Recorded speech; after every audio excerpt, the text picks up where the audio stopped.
Diversity star and presenter Ashley Banjo has spoken out about the death of George Floyd, saying the footage makes him feel sick to his stomach. Well, he joins us now. We just had a long debate about this, Ashley. It's such an important moment, this, I think, for the world. You cannot look at that video and not want to effect real change. The question is, how do we best do that?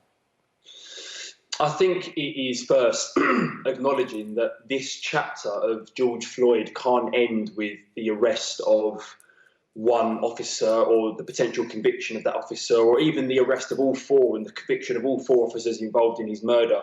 It needs to be the start of something. This is, as you said, Piers, it could be a historical moment to affect real change. And I think that the way that real change will happen is for people to realise there's an issue, number one, and for all of those good, decent people out there in the world who are not racist to become actively anti-racist, you know, and actually stand up for what they believe in, to check in on their black friends, to become a part of the issues, to protest peacefully, to sign the petitions, to talk. I think that when people start to do that, we can affect real change. I think that's so true. I think it's about not just saying, isn't that awful, but doing nothing. It's about being proactive now. And I saw Barack Obama saying, yeah, you can talk about federal government, but actually it's at local level you need to affect change. Local politics really matters. And I think putting people into power at every level who can really make a difference, that's what has to happen. And white people have to be as animated and passionate about this as black people.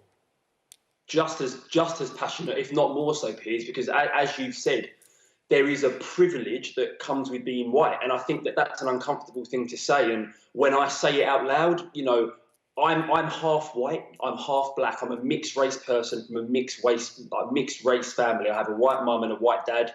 And, you know, I live in a system that could never identify me as a white person, but it will, you know, treat me as a black person, which I'm fine with. I'm proud to be black. But I think that I can see, and I've seen it, you know, split my family and cause friction, because there is such a thing as, you know, privilege that white people have. They never have to worry about the colour of their skin. You know what? But it's true. Well, I was going to say... White people predominantly do have privilege over black people. And actually, middle-class white people will never be able to understand fully the experience of the black community. I mean, I don't know if you watched our discussion earlier, but the activist Sace, who was saying that he went out during lockdown to deliver essential food and supplies to a family who'd lost a member to COVID, was stopped by police and profiled as a drug dealer.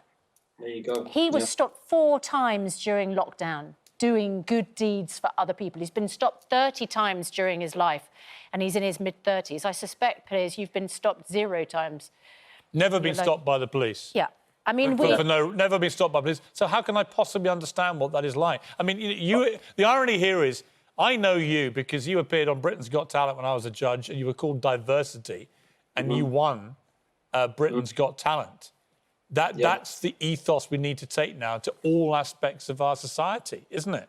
Absolutely, you know, and that's because we won that show, because I do not believe that the country I live in is overwhelmingly racist at all. But there is a deep-rooted sort of institutionalised racism. Racism isn't just about being a white supremacist or being, you know, vile. It's about sweeping it under the rug and seeing what's happening, just like the moment we're in, and saying, isn't that awful, and going on about your daily life. That is contributing to the problem. We need everybody to stand together. And I think that one of the points that really gets me is I've had a lot of people online, you know, hit back at me for using the hashtag Black Lives Matter with All Lives Matter.